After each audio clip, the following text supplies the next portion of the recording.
Chapter 8. Continuous Struggles. What an experience. Indio rebels, opening fire on a crowd of guards and soldiers. I looked around for the two soldiers who were with me. Suddenly I saw Diego Gonzalez and Garcia. They were both approaching me. It was nice to see them. I walked up to them. Diego Gonzalez said, "I saw you grab an Indio and charge the mountain." Well, yes, those bastards were shooting into the crowd. What else was I going to do? I started walking down the slope. I said, "Come down to the base when you are done here." They both just stood staring at me, walking away. I thought that was odd, but kept quiet about it. Huge plumes of smoke cast a shadow down the side of the mountain. Those Indios were finishing off in the mine. Nothing could stay alive in that. I walked down the long ladder to ground level. Along the way were spilled rocks from the many dropped bags and baskets. I came upon the two dead guards who were still in the same position.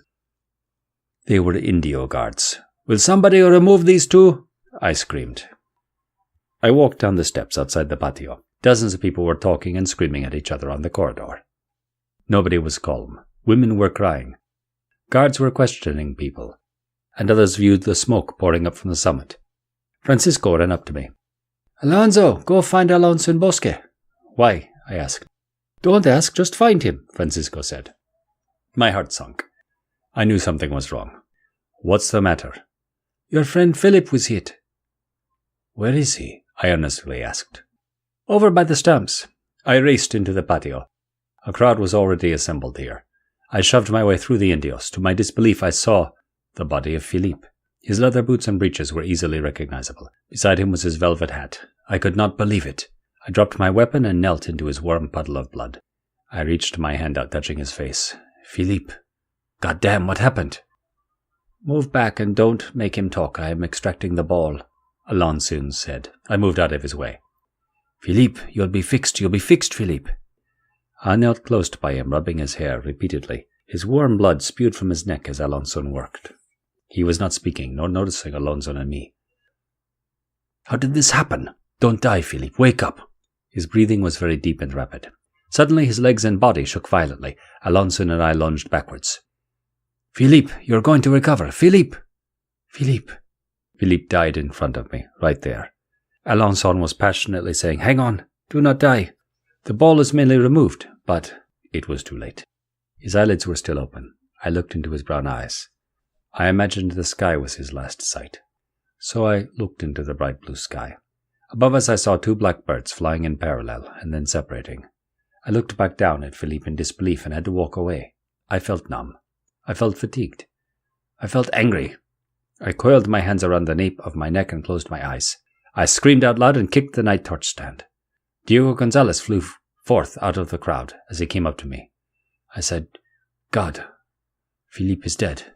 "I know, I was with him. I'm sorry that I didn't tell you," Diego Gonzalez said. I just kept thinking of his face. Part of me doubted his death. "We should go back up there. Garcia's at the burning edit," Diego Gonzalez said. "I will be up there," I responded. "I understand." Later I climbed the ladder and scaffolding and came upon the roaring fire. Casas was there, talking to Jose de Gomara in front of the fire. "Get logs deeper in the shaft, can't you see? Not enough smoke is entering," Casas said to Jose's men. I went up to Casas. "Sir." He turned around and said, "Yes, Alonso." "You know Philippe?" "Of course. What about him?" "He is dead. Down at the stamps with Alonso in Bosque." He instantly started walking on the slope. "Did you notify the curate?" "No." "Did we lose anyone else?" "I have no idea. Francis only told me about Philippe." "Bastards," Casas said. We went to search for the mine's curate. We located him taking care of the dead guards, which I stepped over earlier. The curate was accompanied by the mine's escribano. Casas told me to wait for a moment. Casas walked up to the curate. They spoke about Philippe's death. Casas and the curate came up to me. "There he is." Casas pointed in my direction. I started walking towards them. "This man is the bereaved. I guess he and a couple of others came out here from Habana in January," Casas said. I walked them over to the stamp mills where Philippe was. As I looked at his empty body, I said, "His name was Philippe Dominguez." "You will be safe, son," the curate said. "Thank you." "How do you know this brave man?" I paused. "That is my brother." "Pray with me." Lord, creator of body and soul, have mercy on this soul in purgatory. Deliver him from the torments he will endure. Call him into the presence of the Most High. I also pray for his relatives and friends that will suffer upon hearing this. Give them the hope to endure. Amen. I stood with my eyes fixed on Philippe. The curate said, Son, to grant indulgences, I must ask for something. The nerve of this man to thrust that upon me at this time offended me. No, he needs no indulgences that cost me my pesos. Make sure prayers are said for him, then. The curate leaned down and then removed personal items from his doublet. The escribano took record of everything on his person. He untied the lace around Philippe's neck. It had an amulet of the cross on it. I grabbed it from his hand and looked at it in my palm. Then a velvet pouch was handed to me. I opened it, and inside was something that made my heart plummet. The white feather from so long ago. I closed my eyes, remembering the good time we had that night. Philippe kept this feather from the victorious rooster. I heard the large group that was now huddling around me. This noise returned me to the moment, and I reopened my eyes. They were wrapping Philippe in hemp cloth. They held him up and dumped him into a cart. Which archdiocese did he belong to? Under Rodrigo de Castro Osorios. Does he have any testament? His mother might, back in Arajal, in Andalusia. Son, we will hold mass for him tonight. I looked around at the panorama. It is a barren land with Indios moving rocks. I inhaled and exhaled deeply. A burial here in this place is heartbreaking. But Philippe wanted to remain in this land. Casas spoke to the curate outside of my hearing. Casas then came up to me. His month's wage will go to the services. Is that agreeable, Alonso? Yes. Does he want this pouch of pesos also? He should, since he is taking that much already. Casas said, Just between you and me, I am glad you told him that you were not giving him any of your money. I asked, why? Those bastards, all they want is money. I go through this once a month, it seems. Every clergyman says the same thing to me. I need money, every time. It is so ridiculous. Casas was smiling, thinking about what he had confided in me. A group of men began rolling Philippe's body to the church in Guanajuato. The curate said to Casas and me, Come to the church at the hour of vespers. That is fine. My men will be there, Casas said. I found the rest of our group. Francisco said, I heard about what happened, Alonso. I will go to countless masses for Philippe. Thank you, I said. Marco gave me a hug and said, I lost my brother back in September. I feel your pain. I shook my head in understanding. After this, we rode into Guanajuato. We walked into one of the taverns. A few hours later, the church's bells tolled. Mass is beginning, Alferez Luis said. I left the tavern sober with Garcia, Diego Gonzalez, and the others. We were to meet the clergy and priest at the church's dead house. Others spoke amongst themselves. I was silent. We arrived at the dead house. The families of the 2 dead Indios were present too. The priest then arrived with his clergy. One of the clergymen held a cross and another a chalice of holy water. We were told to enter the dead house. The priest entered and showed us Philippe. Seeing Philippe wrapped in a fresh shroud confirmed the reality, which my heart desperately desired to deny. The priest sprinkled holy water on him. We then raised him up and placed him on the bier. After the other 2 bodies were blessed, a priest then started saying, Out of the depths I cry to you, O Lord. O Lord, hear my voice. Let your ears be attentive to my cry for mercy. The priest was chanting verses from Psalms. Standing behind our group of soldiers were the families of the 2 dead Indios. As the antiphons and verses went on, the processionary cross led us into the church. Bells rung again above us. I kept listening to the intonation of the cantor, despite the sound being soothing. Inside, I felt hurt at the sight of Philippe. In the nave they deposited Philippe's body. Philippe was sharing the space with the 2 other Indio guards killed. In the front pew I saw Jose de Camara and Casas Rincon. I sat down in the back, next to Garcia and Diego Gonzalez. The clergy and priests were dressed all in black. They started at the office of the dead. Hearing the choir and congregation chanting the psalms made me ask the question, what is this elaborate ceremony? Could it be more a vain custom than communication with a god? While thinking this, we kept chanting. The words of each passing verse upset me. Doubting the Lord is the first step taken by heretics, I thought. That is a sure way to be punished by an auto-de-fe. The priest made the sign of the cross and prayed. Dear Lord, please help the families of loved ones who are suffering from today's tragedy caused at the hands of Chichimex. Hold these 3 Christians close to you for eternity as they enter the kingdom. May vengeance be left in God's hands. We pray for all the guards of the mine. I ignored the rest and leaned in to whisper to Garcia. This had nothing to do with Chichimex. Really? Garcia asked. Chichimex did not do this. Garcia looked up at the priest. The priest was praying still. I believe you. Garcia whispered back. Chichimex are like the whipping boys in England, I said. Garcia understood what I meant. The Mass began at this point. We heard different scripture.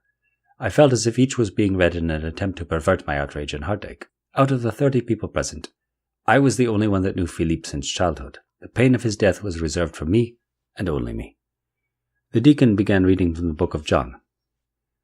I am the resurrection and the life. He who believes in me will live, even though he dies.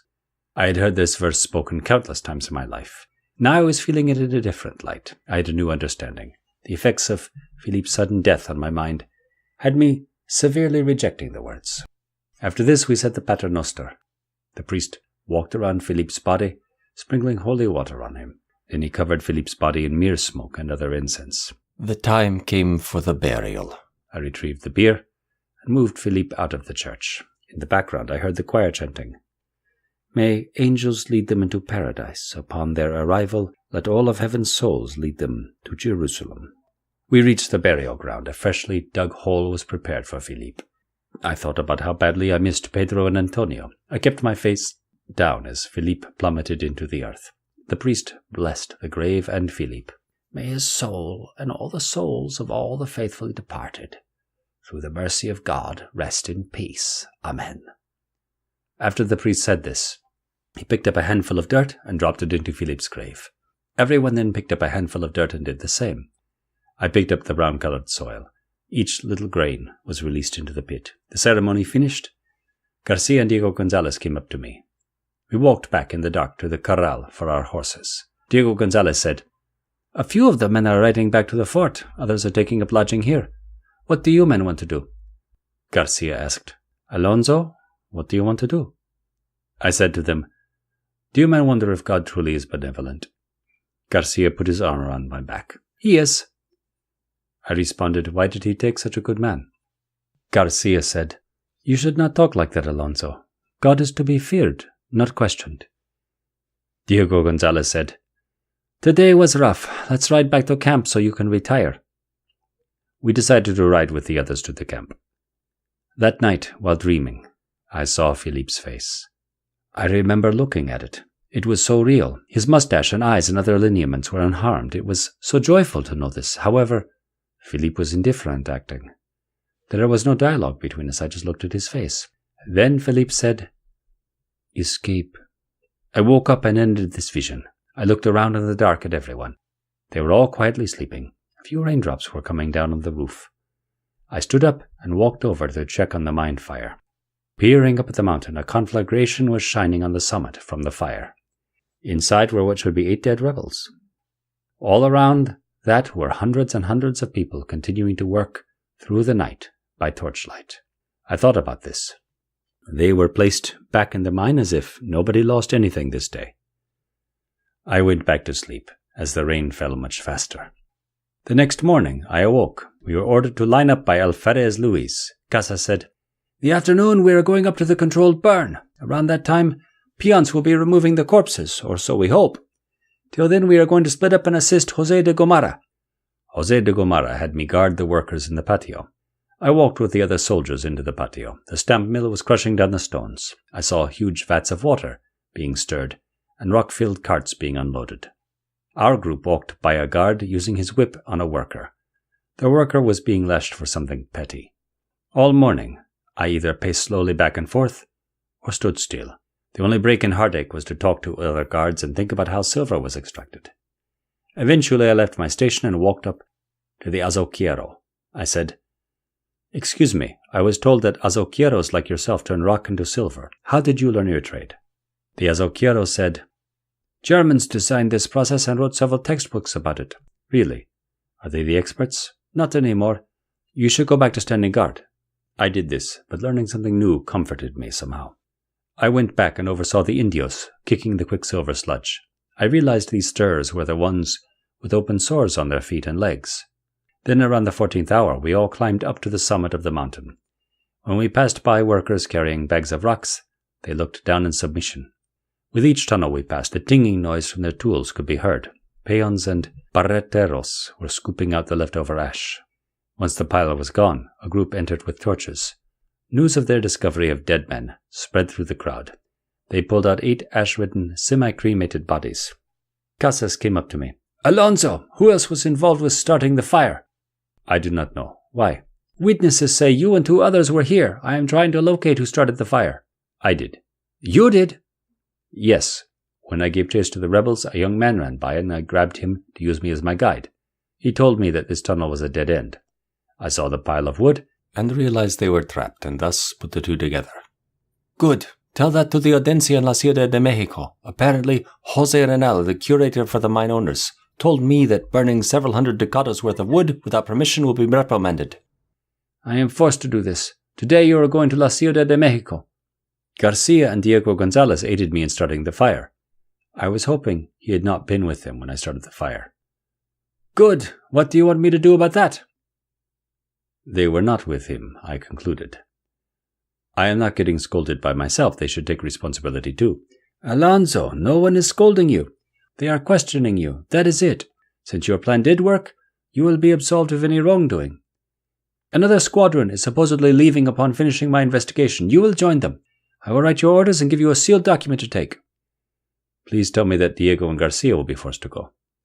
Casas squinted his eyes and said, "You said you did not know who was with you." "They were. I can prove it. Go ask them." I was hoping he would not. "Fine, they can go. By the way, you should not associate with them when you return. They are trouble." "I understand."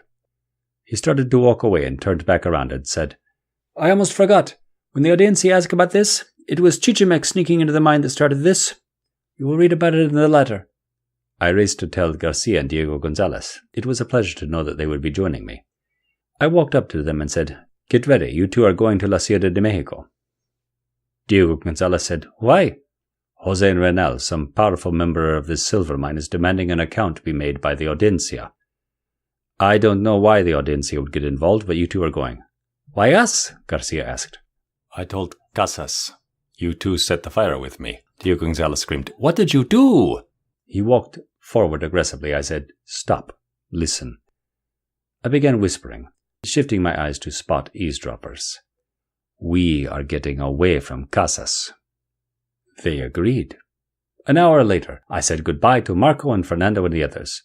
Luis de Ulua, who I fought at first introduction, laughed that I had a chance to leave La Gran Chichimeca. Francisco claimed I would not be back. I had to pretend I would. I hopped up on a llano and left. At the roadway out of Guanajuato was the squadron returning to La Ciudad de Mexico. With them was a mule train of silver ingots. I entered formation at the tail of the new squadron. Diego Gonzalez and Garcia were smiling next to me. We traveled for the next 7 days, passing through Celaya and Querétaro. We stopped at parejes and blockhouses and presidios. During those 7 days that passed, it seemed the sound of hooves rumbling and muleteers whistling never stopped. The next day before entering La Ciudad de Mexico, the mule train and squadron continued on to the Zumpango mines. The 3 of us were then left to travel by ourselves. That night we purchased a room in the tavern next to where they leased carros to travelers. The next morning we came upon the familiar-looking mesa and barren landscape. By midday we arrived back on the causeway. After traveling for 9 days, the 3 of us rejoiced upon seeing La Ciudad de Mexico. At the main gate, the sentry ordered us to surrender our weapons. After showing our receipts, we each were repaid what we had bonded. We continued on into the capital. "It is strange being back," Diego Gonzalez said. "I know. I feel like a different person than I was last time I rode here," Garcia replied. Diego Gonzalez added, "All these people, they are so... I cannot think of the word." Garcia stated, "Naive." "Yes, naive to what exists beyond Querétaro." Garcia said, "They are in shells. All of them are in unhatched shells." I knew what they were saying. Each person that walked by us seemed sanctimonious and arrogant, alone in their own ignorant existence. I thought about the faces of the Indios that I killed.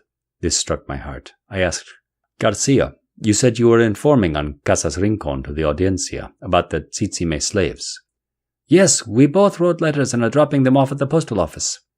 I asked, where is the postal office? Diego Gonzalez said, supposedly in the Royal Palace. We are going to the main hall in the palace anyway. You two are brave to drop off those letters. We arrived at the Royal Palace.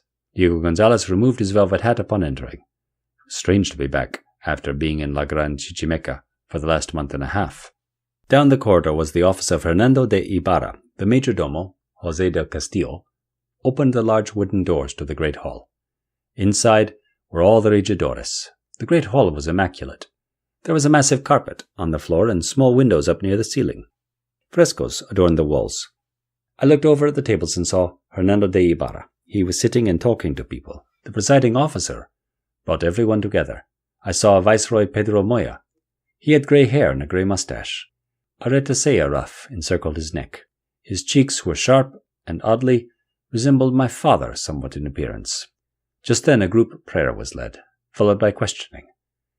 I did a majority of the answering. José Renal was present. He was also asking questions. I did not tell them Chichimex caused this. I also did not explain the version of the story Sebastián gave me.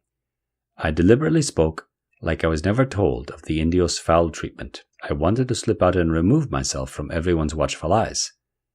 The session was closed with a prayer. After this, José Renal approached the three of us. He was wearing an expensive silk doublet.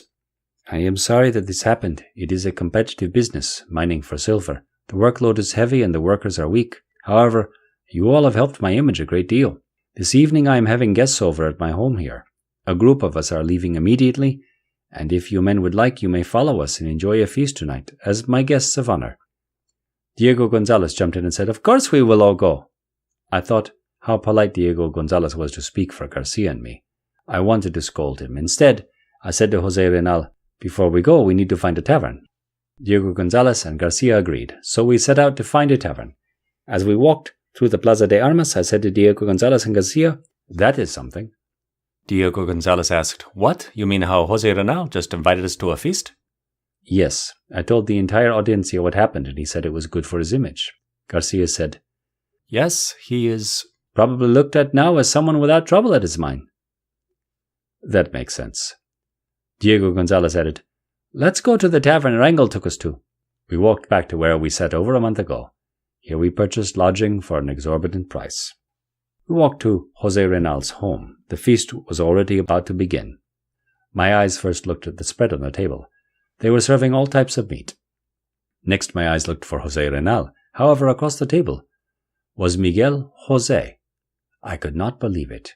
His smile and face brought a surprise to my eyes. He was sitting down and conversing with people. Miguel, I said.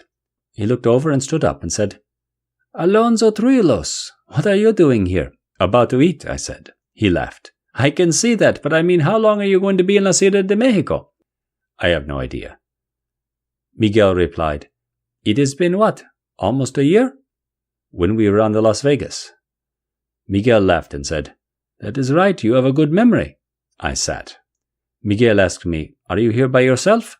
No. I called over Diego Gonzalez and Garcia. I said, Men, this is Miguel José. He handles the finances in Acapulco for Viceroy Pedro Moya. Among other talents, Miguel interrupted. I said to Miguel, This is Diego Gonzalez de Salazar and Garcia de Mendoza. They are in Casas Rincon squadron. Were all of you part of that fight in Guanajuato? I answered, Yes. Are you allowed to talk about what happened? Diego Gonzalez said, No, we cannot. When did you come out here? At the beginning of the year, I said. It is a beautiful country, would you agree? I guess. Yes, I mean. I started to remember Felipe and thus lost my appetite again. Everyone around me was eating and chatting. After nibbling on the meal, Miguel approached me. A group of us are going out on the balcony to smoke tobacco. Join us. You look like you have something to talk about. I said, I'll join you. Diego Gonzalez remained inside talking to people. Garcia and I left to get fresh air. We walked out to the balcony. He used a match to light the tobacco. I really enjoy tobacco. It has such a nice aroma. Would you agree? Yes, I said. I hear it is very popular back in España. Everyone grows it if they can, I said. Garcia leaped into our conversation. As a habanero, I prefer snuff. Miguel nodded his head. Snuff is good. José Renal actually takes it to alleviate his shortness of breath. I know, in Habana snuff is a popular remedy for many ailments. I like it because it calms me down, Garcia said. Miguel looked at me and said, Alonso, I have been meaning to ask you something. Where is Felipe? I looked at Miguel. As I sighed, a warm breeze hit the trees and then me. No, was he one of the deaths? Miguel asked. He was, I quickly said. We both stood there. I began looking at Miguel as being an empathetic person. Garcia, let me speak in private with Alonso. I looked at Garcia. He was comfortable with that. What? I asked. I know about Casas Rincon. Do you? I asked. If you want to leave his squadron, then I have a position for you. Doing what? I asked. Miguel laughed. Doing what? I repeated. Sailing, Alonso, sailing to the Philippines, in an adventure that surpasses anything you have experienced. The Philippines, that is dangerous. Half the men die by the time they return. You are strong, and you would be an officer. This is on the table right now. That is actually why I am here. Literally by tomorrow I must find someone to take this office. What is the position exactly?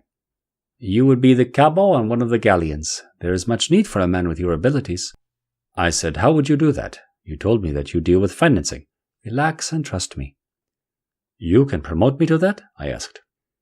Yes, because time is precious. All the merchants received their concessions, and the galleons leave at the end of the month. Let me know tonight or tomorrow if you will go to Acapulco with me. How much remuneration are we talking about?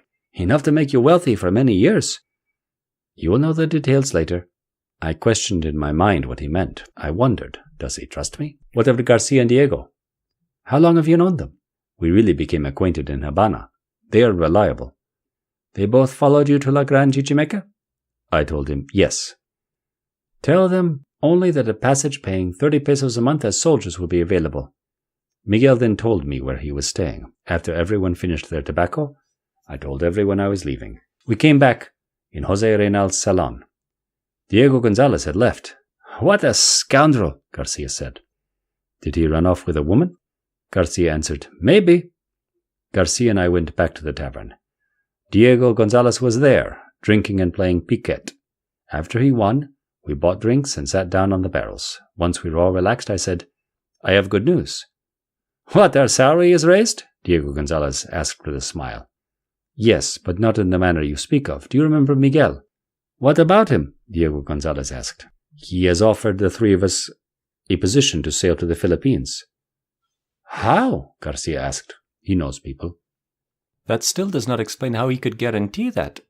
True, but you two should travel to Acapulco with me.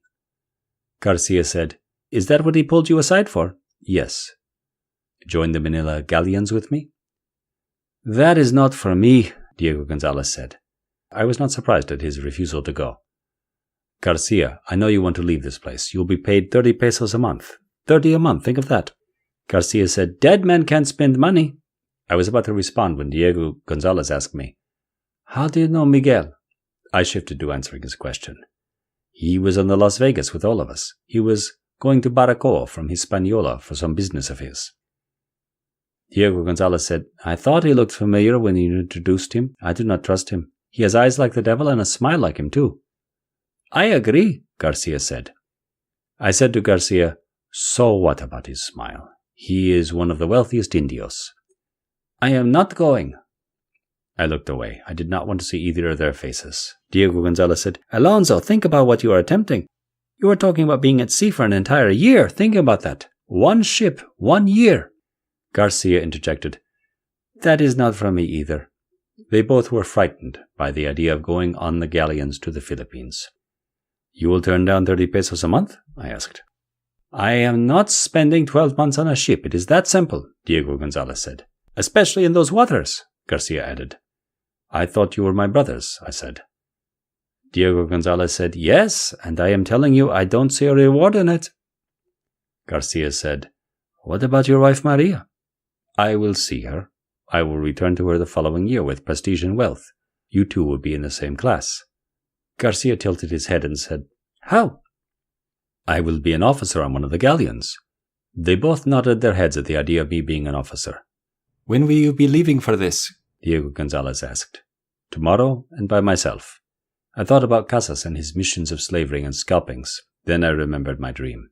I am going. Do you know why? They both looked at each other and waited for my explanation. I was about to describe my dream from the night Philip died. Except, I presumed they would not understand. I diverted the truth and said, the reason why is I know I will be fine. That and I will be paid as an officer. We heard a banging from the bell in the tavern. They were closing down for the night. Garcia said, well, I am retiring. Ringing filled the streets from La Ciudad de Mexico's belfries. I arose from this. I am going to tell Miguel that he can count on me, I said to Garcia and Diego Gonzalez. Garcia called out with his eyes shut, Be careful of that man. I walked to the building across from the printing house. Miguel was awake, smoking tobacco. I will take the position. Good move, Alonso. I am leaving this afternoon. I feel good about this, I said. You should. Is Hernando de Ibarra still the benefactor for Casas Rincon? Yes. Do you have any questions? Miguel asked, with the bluish-gray smoke moving above him. You can get me a position of being a cabo? Yes. I smiled from thinking of my position as a cabo. Miguel wrote a letter to Hernando de Ibarra stating that my contract with him is superseded by the need for me in the upcoming Manila fair. I was to drop this off in the Royal Palace. I told Miguel I would meet him at midday in the Plaza de Armas. I walked over to the Royal Palace and walked up the staircase to Hernando's quarters. I walked past the great hall's doors. Inside I heard the presiding officer shouting to the regidores. His words were stopped by an explosion of arguments. They were all objecting to something consequential. After this I saw the post office door. I went in and purchased paper. I wrote to Maria. I quickly drafted my letter. My lady, by the time you read this letter, I will be in the Philippines. I know each letter keeps describing more unbelievable stories. That is because I am really in search of treasures to bring to you. I want to make you proud by doing this. Yet I am lonely without you. I have been assigned to lead soldiers on the galleons that sail to the Philippines. I officially will be a cabo. This duty would include making sure the soldiers are well trained in weapon usage and how to repel boarders of our ship. This was made possible only because I have trusted in the relationship with a man I met. Miguel Jose is his name. Miguel is an Indio that manages the treasury in Acapulco. Acapulco is where I am riding to for departure. We leave Acapulco at the end of March and sail to Manila in the Philippines. Then we return to Acapulco the following year. By that time I will have enough money to purchase us our own estancia in Cartagena, like we always talked about doing. Till our reunion, that I wake up longing for, I will see you in my dreams. Your husband, Alonso Truilos. I paid for this to be sent out immediately. After that I handed off the letter from Miguel to Hernando de Ibarra. I then returned to the tavern. I told Garcia and Diego Gonzalez about my plans to move on from Casas's insane entradas. This is so sudden, Diego Gonzalez said. I did not respond. Garcia said, You really are going to sail to Manila? Diego Gonzalez said, Actually, I am not surprised. When I first met you, you seemed like this type of person. I want you two to avoid returning to Casas's command. He will kill you, especially after those letters of complaint spread. Thank you for everything, Alonso, Diego Gonzalez said. Garcia thanked me as well. I said farewell and turned around and left. I walked to the stable next to the tavern. I rubbed Delano's neck. He stamped his hooves. I turned around and walked out into the Plaza de Armas. I found Miguel. Do you have everything, Alonso? Yes, I said. I will lend you a horse and we will be off for the mainland. With that, we left La Ciudad de Mexico. The first of the causeway's gates passed above us. I prefer the quiet country, Miguel said. Do you? Miguel answered. La Ciudad de Mexico is just too busy for me. I guess. We left the causeway over the lake, which had us on the mainland. We were heading towards Tacuba. I have never been to this area, I said. I travel here often, Miguel said. There was an aqueduct we approached, on the road to Tacuba. I pointed to it. Did Nezahualcoyotl construct that? You know about Nezahualcoyotl. I replied, just the name. Miguel smiled and continued. Yes, he designed the original. We kept passing it with his many archers. However, the Españoles replaced most of it back in the 20s. Today there are still 2 pipes in it, like Nezahualcoyotl designed. I asked Miguel, why 2 pipes? They alternate usage whenever repairs are needed. I asked, where does the water come from? The Chapultepec forest. This water I hear is somewhat salty and thus goes to the Indio barrio. There were many Indio travelers along the roadway. Some had walking sticks in hand. Others had ticks on their backs. 2 Indios were carrying a dead doe strapped to a pole as we passed them. At that instant, I thought about the similarities between home and Nueva España. In both places, people behave identically. An hour from the causeway, we came upon Hidalgo's homes. The wealthy homes were all alike. They had iron bars in their windows, thick wooden doors, and guards standing watch in front of their stucco foundations. The roadway had many trees. Tacuba was surrounded by forests. We went through Tacuba, and a few adobes existed amongst the surrounding forest. We came across an important tree that Miguel pointed out to us. Alonso, this is the ahuehuete, which Don Cortés retreated to during La Noche Triste. I looked at this tree, remembering the stories told to me as a child of this place. Being at this spot made me sensitive to the ordeals those men faced. This is the location? I am glad to see it has become a shrine. My heart raced in short bursts, thinking about the importance of this tree. Miguel replied, I presumed you would want me to tell you.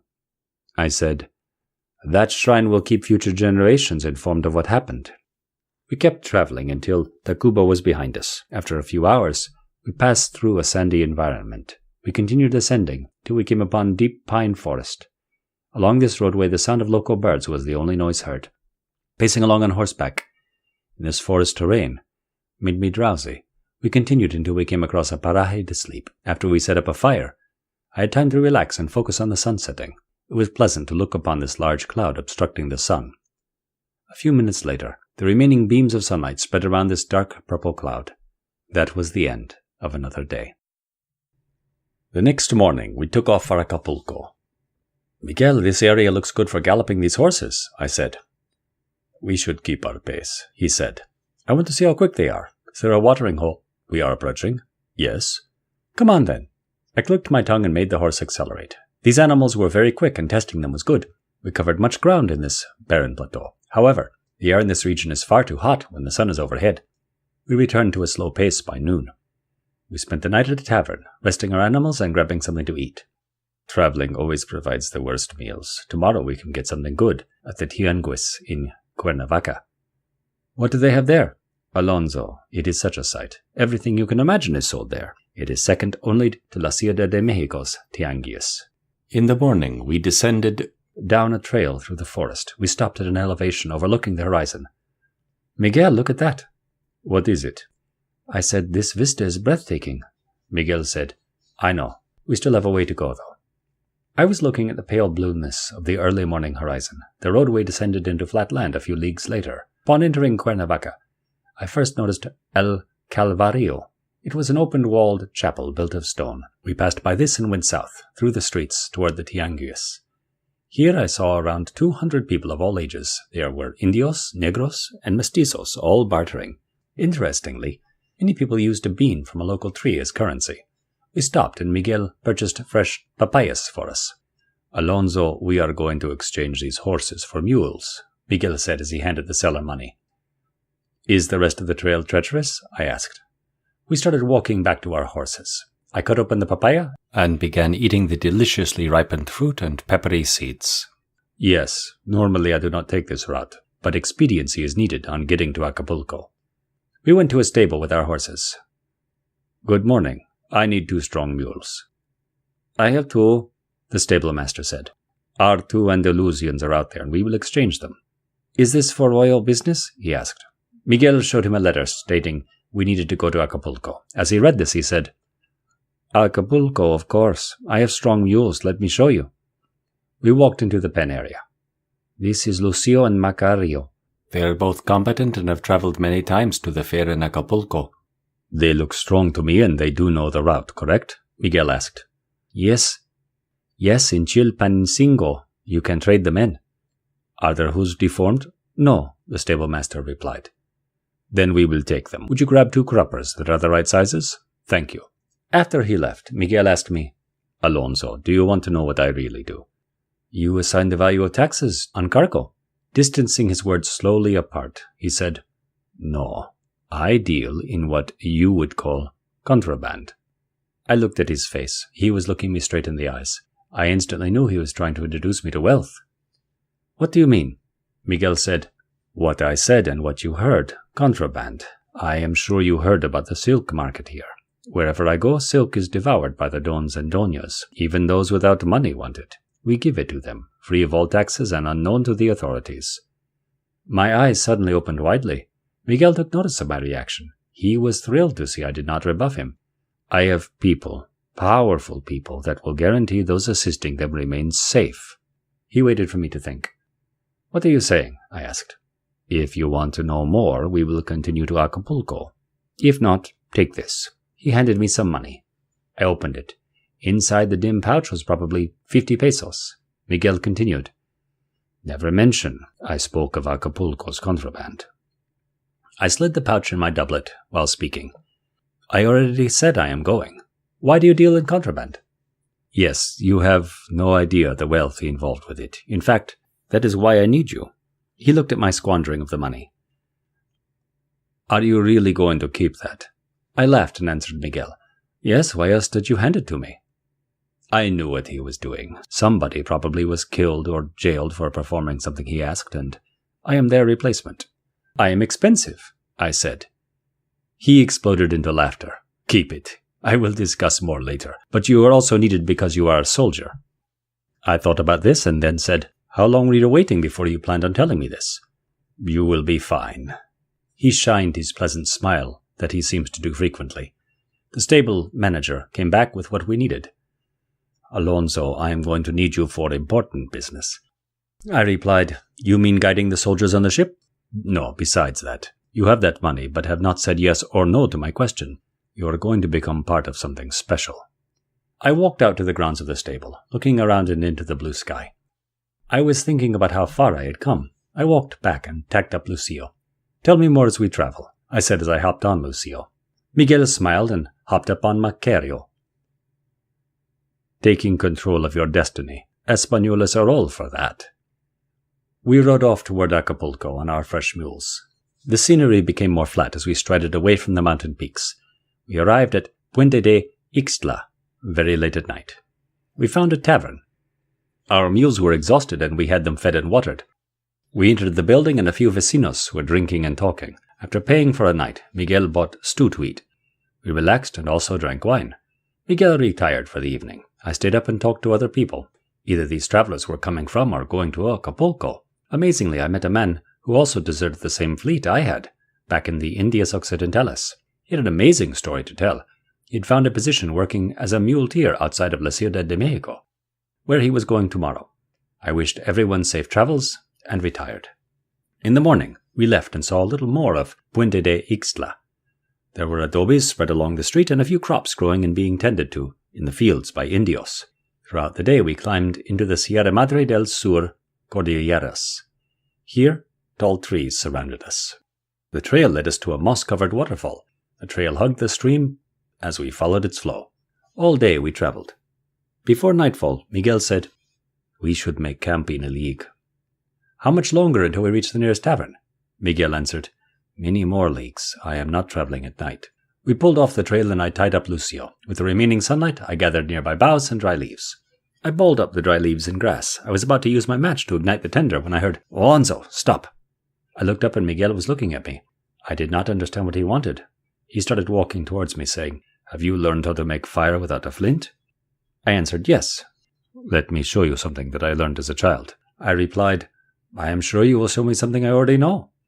We will see. Find a hand-sized rock with a flat bottom. He browsed the grounds and returned with 2 sticks, one as long as his arm, the other half that in size. He took rope from Masario's pack. After cutting the rope, he tied the 2 ends to the longer stick.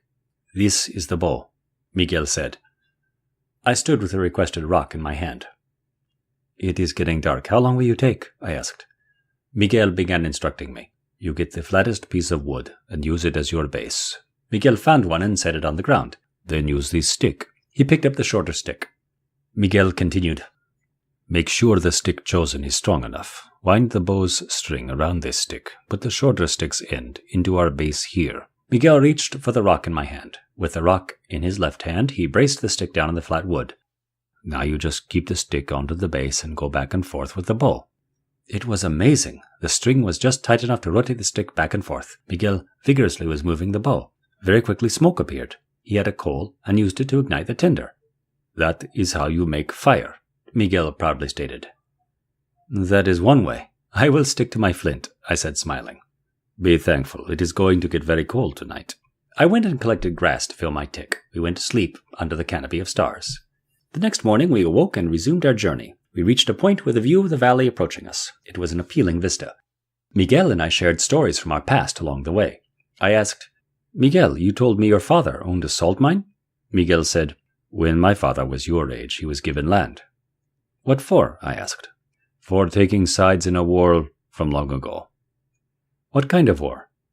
Miguel said, A family war, one in which cousins fought against cousins. War raged, and in the end my father benefited. What about your father? My father is dead. However, when he was alive, he was a letrado. He traveled all around Andalusia. One time he met Señor Felipe II. A pause in communication hit us. Several moments later I added, So this whole time you have been dealing in contraband silk. How did you get into this? I met Joaquin Prieto, the magnate of contraband silk, when I was in my early 20s. He had contraband on the second recorded shipment from China. However, the Crown is doing their best to prevent us from getting our products directly from China. But after this year's voyage, we should have a permanent connection. I asked, When was that?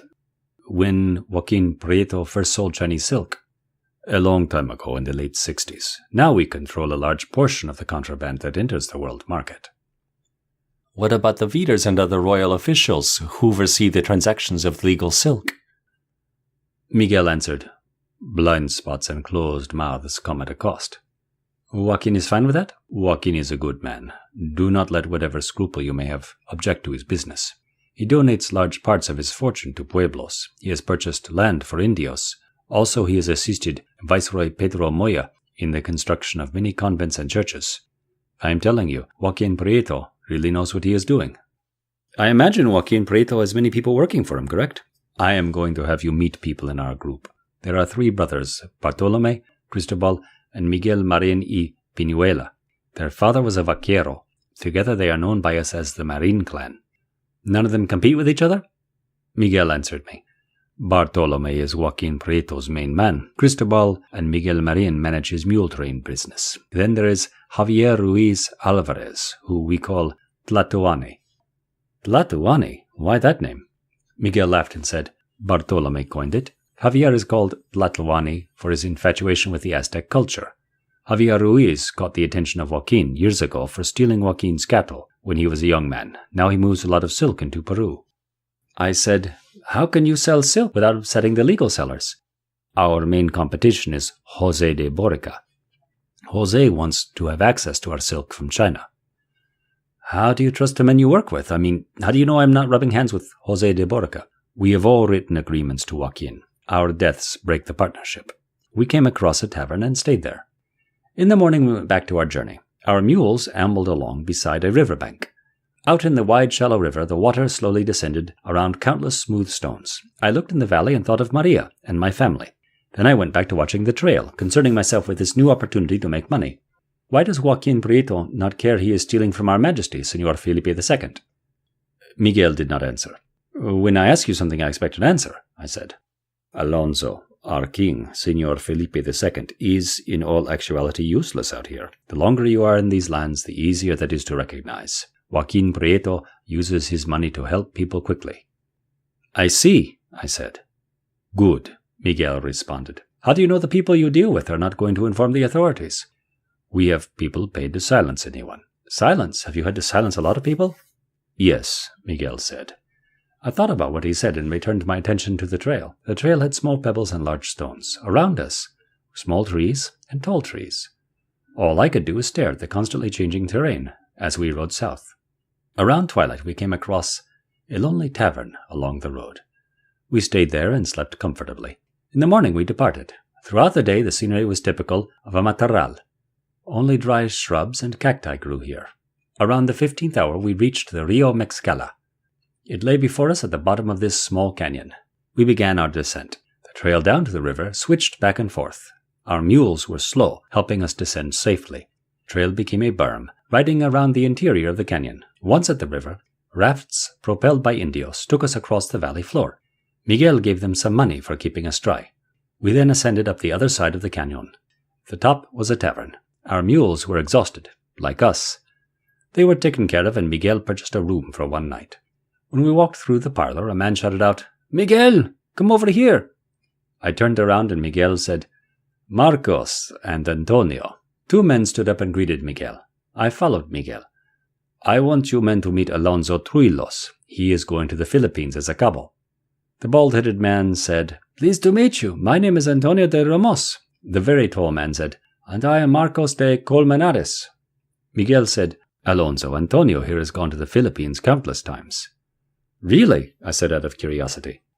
Miguel said, "Alonso here was in a fight in the Indias Occidentales.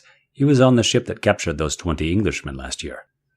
"Really, I remember hearing about that. They gave Governor Capitan Diego Menendez real trouble for his hasty execution of those prisoners," Antonio said.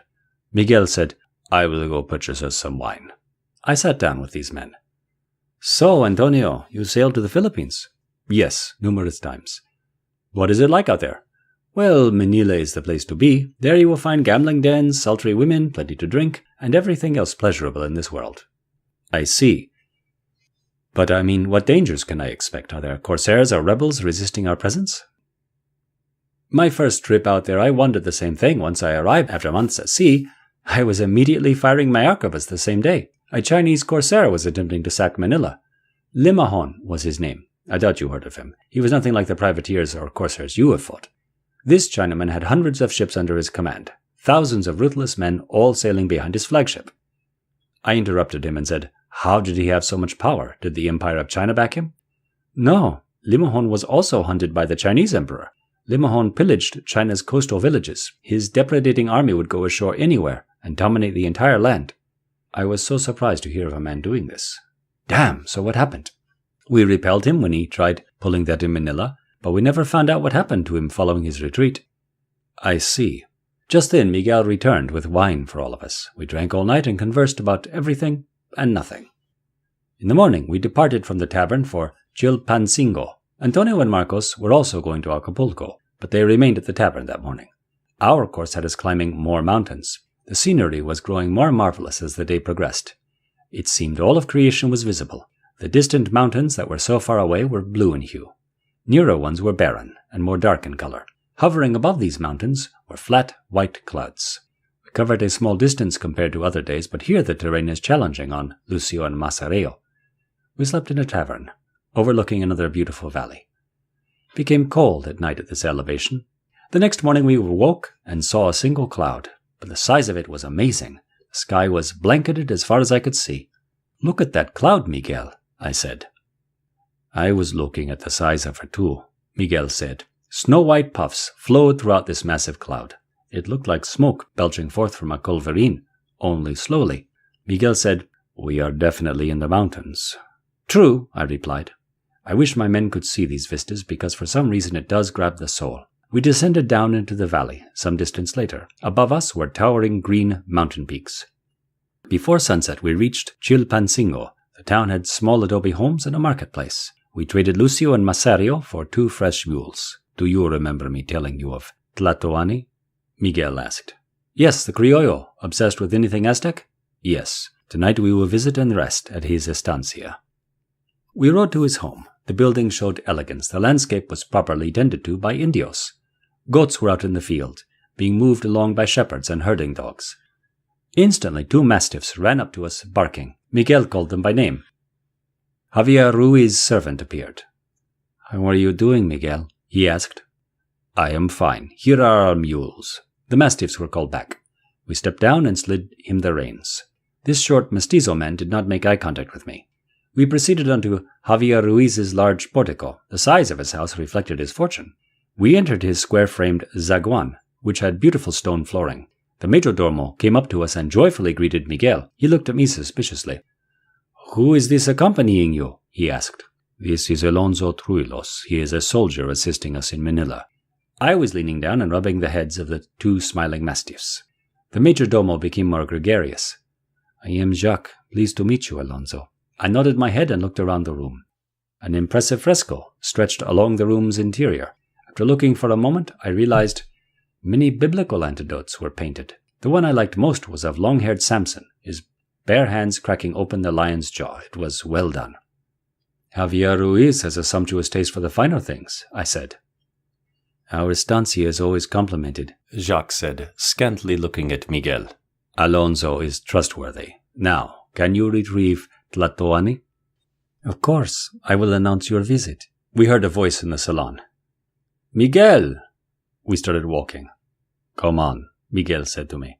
We strolled into the salon. A heavy-set man in a silk doublet with a very wide laced ruff was smiling. How is business? Miguel asked. Javier Ruiz said, I had a problem with my messenger. I see you brought company. This is Alonso Truilos. It is a pleasure to meet you, I said to Javier Ruiz. Thank you, he said to me. Is the distribution in Lima secure? Miguel asked. I will tell you more later. How did you two meet? Javier Ruiz asked Miguel. Miguel and I met on a ship in the Indias Occidentales. I was hunting corsairs a long time ago, and it was then I met him. Miguel looked at me. I continued. Actually, that was why you were going to Cuba, wasn't it? Miguel ignored me and said, His friend introduced us. Philippe was his name. The two came to fight the Chichimecs. Philippe, like the other numbers, did not make it out of La Gran Chichimeca. You were in La Gran Chichimeca? So was I, when I was about your age. How old are you? 28, I said. Good. I moved out to Acapulco when I was a little older than you now. Miguel said, Alonso is interested in helping Joaquin Prieto. Good. Let us eat a meal and get to know each other, Javier Ruiz said. On the wall was an interesting display of items. I walked up to a club, almost a vara in length. It had black rocks embedded into the wood. What is that? I asked. Javier Ruiz answered, A macana. This is what Don Hernan Cortes and his men feared. Pick it up. I removed it from the wall. It was slightly lighter than an arquebus. Those rocks are sharp as blades, I said, thumbing their points. Javier Ruiz continued, Yes, when in the Aztecians' hands it was as dangerous as a sword. I returned the macana. And this? I asked. This is an atlatl, another Aztecian weapon. It added speed to their spears. You place the rear end of the spear in the atlatl like this. While looking at it, I noticed a pocket at the end of the atlatl for the end of the spear to match together. He continued, And these stones in the middle of the atlatl improve your aim and silence the spear in midair. You are very knowledgeable, I said. He nodded his head. Miguel walked out to a balcony. We followed him. We stood outside with a view of his property and chatted for a little while. Has Don Dominguez Duarte accepted the shipment? Miguel asked Javier Ruiz. Yes, Javier Ruiz said with a smile. That leaves one last part to take care of, Miguel said. I guess, but you know Jose de Borca is going to strike when he hears his deal was made. That leaves one last part to take care of. I guess, but you know Jose de Borca is going to strike when he hears his deal was made. I interrupted them. Who is Don Dominguez Duarte? They looked at each other. Miguel answered, One of Joaquin Prieto's newest purchasers. Javier Ruiz resumed, speaking only to Miguel. I was told he eagerly accepted. How did business go in Hispaniola? Miguel answered, Martin Ortiz kept avoiding to pay what I offered, but he yielded. What about him? Javier was asking about me. Alonso Truilos, I reiterated for him. Javier Ruiz raised his eyebrows and looked back at Miguel. Miguel said, He is our Manila messenger. He is reliable. Trust me, Tlatoani. Can you speak as if I am present? I demanded. Miguel laughed and said, I never met someone with such self-esteem. That is how I was raised, I said. I am the same way, Alonso, Miguel said. We were notified that the meal was going to be served. We then came back indoors. Taffeta drapes enclosed the dais, where we were about to sit for supper. Before I sat down, the server asked, Would anyone like wine prior to the meal? Yes, may I? I was brought a cup. Despite the opulence of Javier Ruiz, his wine tasted like the pigskin container. The server set bowls of soup in front of us. We blessed the meal and ate. This is delicious, I said. I was eating the soup of dried corn, spiced broth, and meat with evenly sliced avocados on top. It is pozole with turkey meat. It is my favorite Aztecian food, Javier Ruiz said. Turkey meat is so tasteful, I said. Javier Ruiz replied, I know, can you imagine España was unable to enjoy this fowl until Don Hernan Cortés introduced it? The door flung open and servers brought out the main meal for us. There was plenty of meat, with vegetables for all of us. I took a bite. This meat is so tender. It's capon, Javier Ruiz said. Miguel said, Alonso, I am sure you are curious about Manila. We are paying you to help us make an agreement with one of the largest producers of silk. And this man lives in Manila? Yes, he gets everything from China, and we need to act now, Miguel said. Javier Ruiz interrupted him. We need to get this cargo in by the middle of September. That would be excellent, Miguel said with his smile showing. They kept talking about their contraband business. I was given my own room, with a 4-post bed and feather bedding wrapped in silk. The last time I slept in a bed like this, Maria was next to me. The next morning we departed. Once we were away from Javier Ruiz's estancia, I said, He owns a fortune, I bet. Miguel replied, He does all right. Javier Ruiz has risked his life many times for Joaquin Prieto. Has he always been that wealthy? Miguel smiled that awful grin. Of course not. Silk is eaten up by buyers. It is a struggle to move the product, but yes, a fortune can be made. I was silent for quite some time after that. What a dangerous world these men live in, I thought. Yes, they are breaking the law, however, they are building a fortune doing it. We came across more waterfalls and mountain views, which were unforgettable. We began entering land that became increasingly more hot. The following day we reached the Papagayo River. Here our mules and I drank the water. Looking around, very steep mountains surrounded us. A band of travelers were replenishing themselves. It consisted of merchants and other people, also going to Acapulco. A friar approached me and said, How are you? Doing mighty fine, thank you. You excited about going to Acapulco? I asked, Excited? Yes, excited. Excited to be finished with this arduous trail. It is not bad. Has it been for you? Yes, somewhat. Do you see that woman over there? The friar pointed to a woman staring at the river. She lost her child along this course. He fell from a great height, and she is now in severe grief. Are you serious? I could have done without hearing that. The friar said, If you need any consolation over something in your life, I am here. I just walked off to Miguel. Miguel was talking to a man he knew. Miguel said, There you are. We need to get going. I would like to move on. After we left there, we traveled along the trail for many leagues. At one point I asked, Why is it so scorching hot, Miguel? Welcome to the Tierra Caliente. Not only was the heat unbearable, but in this area the trail became very narrow. Our mules, fortunately, were sure-footed. Huge cliffs towered over and beneath the trail. This made me slightly nervous. We slept in another paraje that night. After waking up and traveling for most of the morning, we arrived in Acapulco. At midday, we descended down the mountain trail. The first objects I noticed in Acapulco were the galleons. 3 of them moored in the bay. Beneath us I saw the dwellings next to the shores and crowds of people along the wharf. At this elevation, I saw the South Sea for the first time. The horizon is only open ocean. It was a beautiful-looking harbor. I saw the church was visible from here. However, I still felt upset with God and did not suggest going. We descended down the trail. We continued riding and entered Acapulco. Walking in the street, I saw Orientals for the first time. This stock of people have several distinguishing features. The obvious are their light skin, short stature, and chink-like eyes. We dropped our mules off and proceeded to the Treasury building. We entered inside and I asked Miguel, So, here we are, what is next? Our first order of business is we need to locate General Francisco de Galle. He will be here. Who is General Francisco de Galle? General Francisco de Galle commands the fleet going to Manila. How do you know him? Miguel laughed and said, General Francisco de Galle has been going to Manila for some time. I see. Miguel suddenly stopped and turned around with his eyes scanning the faces of people walking through the corridor. He then whispered, Mention nothing about you-know-what. You will be getting paid the cabo's salary from one of the galleon's paymasters. He leaned back, smiling that wide grin. Miguel spoke in full volume again. Are you in accordance with that? Of course. We proceeded to the great hall, and there he was. General Francisco said, Miguel, I see you have returned. Miguel said, Yes, I have the documents. General Francisco said, Have you notified Federico Lascano that you have the documents? I will submit them right away to him. Excellent. Who is this? Miguel answered, This is Alonso Truilos. Miguel then directed 2 words toward me. Say something.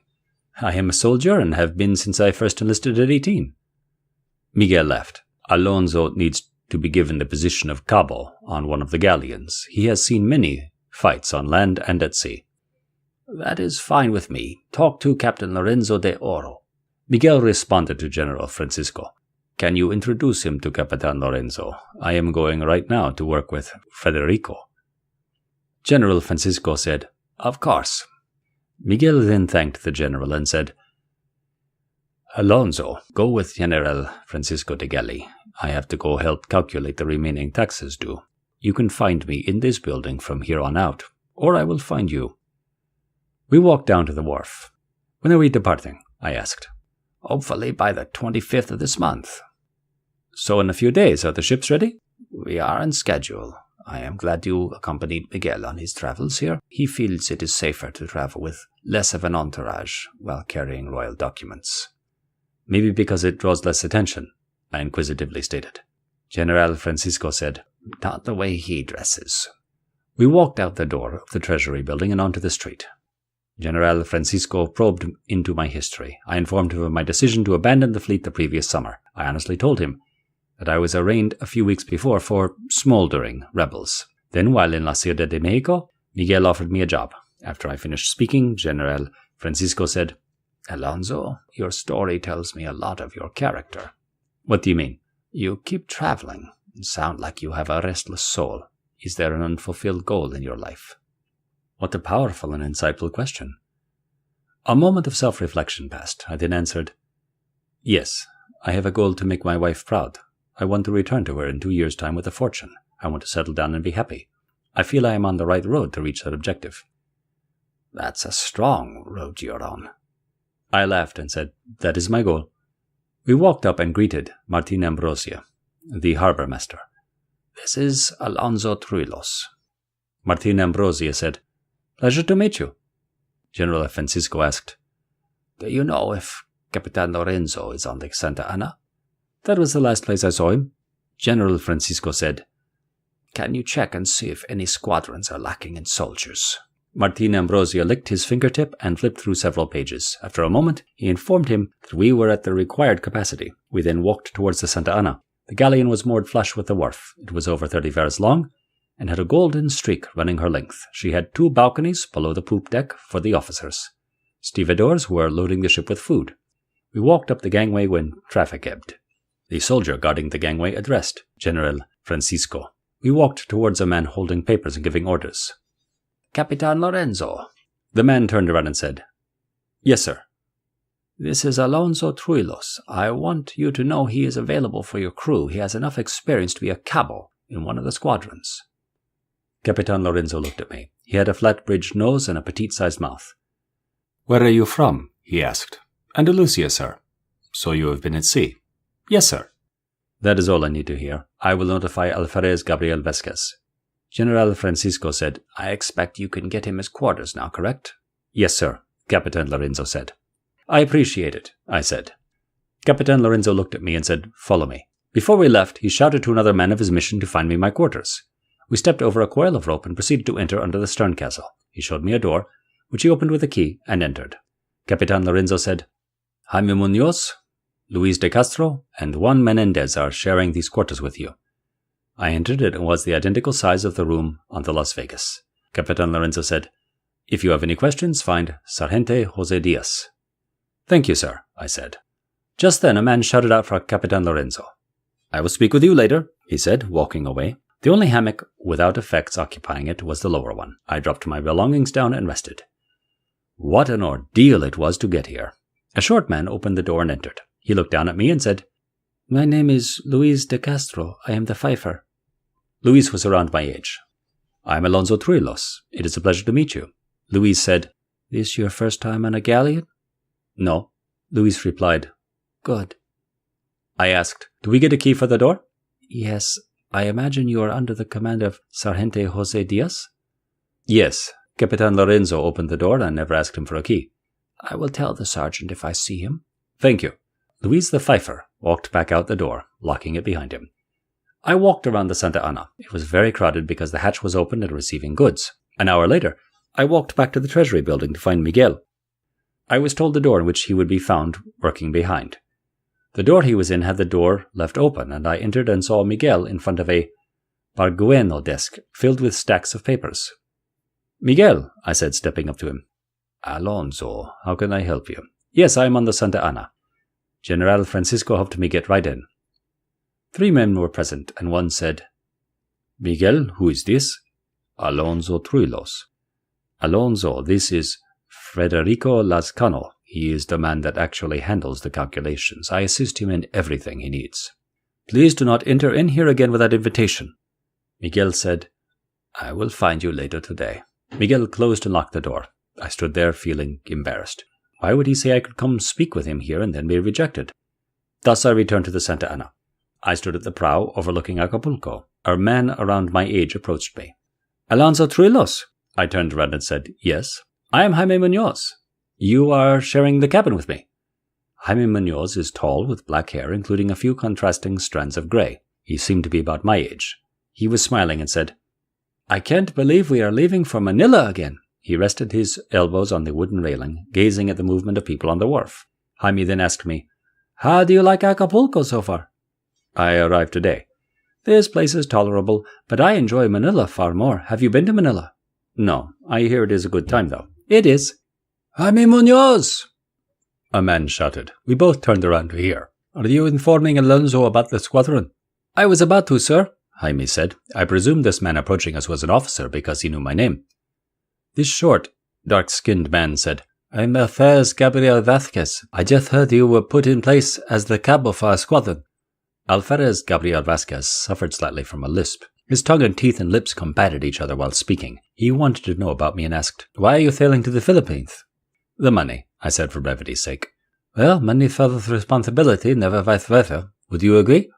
"Yes, I would agree," I said. "You are responsible for the other soldiers' performance in battle.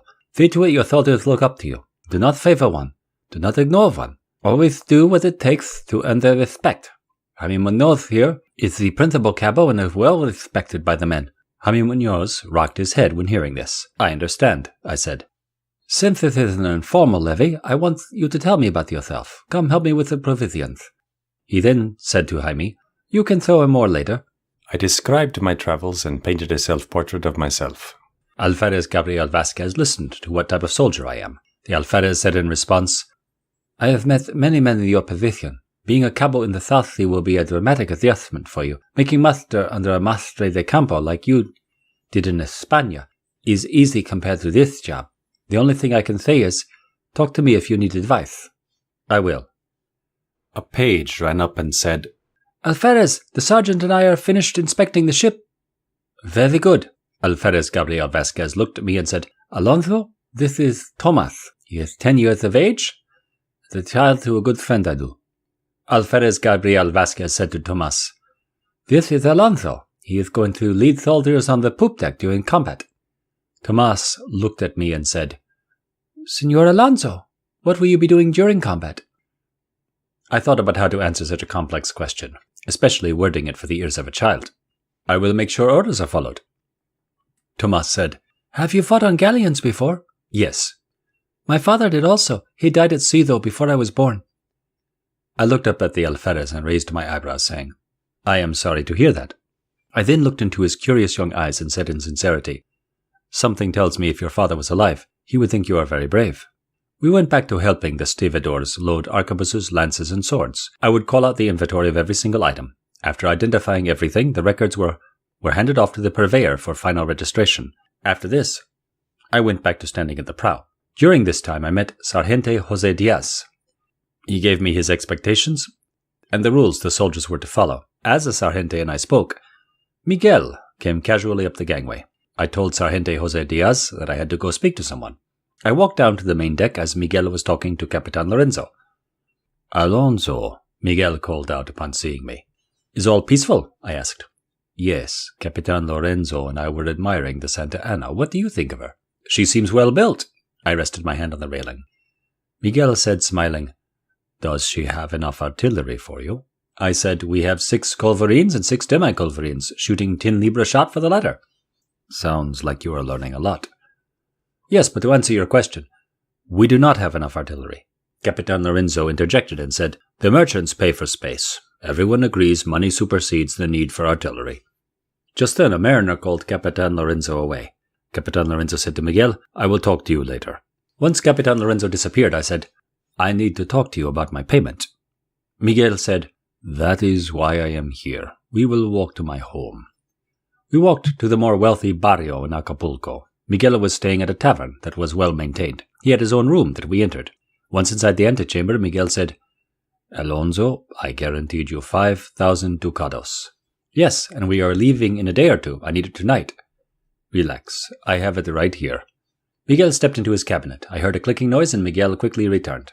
He was carrying a leather pouch as wide as his hand. He dropped it on the table. It made a pleasant noise and shook the table. This is 1,000 ducados, Alonso. Have you had this much on your person before? Where is the other 4? Miguel sternly said, You do know, Alonso, that 5,000 is the total. I mean, you are returning to Acapulco and then receiving the other half. Yes, but when I get back after a year, who will pay me? I am sure that Joaquin Prieto can get a bill of exchange written up for me. Miguel handed me a paper to sign and said, This is what you sign. His chin was raised up and I grabbed it. Miguel continued, Trust me, you will get paid when you return. You have to, because that is how we will know our status in Manila. Today's contract needs to be in writing. I am not going. If you do not get me a bill of exchange and one that expires in 5 years too. That is today's contract, and you will have to talk to Joaquin Prieto about that. I then began reading this paper. The element stated that I was going as Joaquin Prieto's delegate to Manila. There I would contact Antonio de Morga. While I was reading this, Miguel said, Alonso, you should see the silk we can get. It is so white. It is whiter than snow. Everyone thinks Joaquin is insane for doing this, but they do not realize the high-quality silk made in China. I ignored him. After reading it, I stated, So, I am part of Joaquin's group of contraband dealers. This is incriminating. It is after you sign it, Miguel said with that repetitive smile. I will, but what about guaranteeing the final installment? If you want a bill of exchange, we will talk to Joaquin Prieto. Tomorrow you will receive the rest at the estancia of Joaquin Prieto. Fine, here is my acceptance. I then wrote my name above where Miguel had signed. I then was handed the leather bag. Hold on, I am counting this. 10 libras of gold was concealed in my doublet as I left. This was just the start.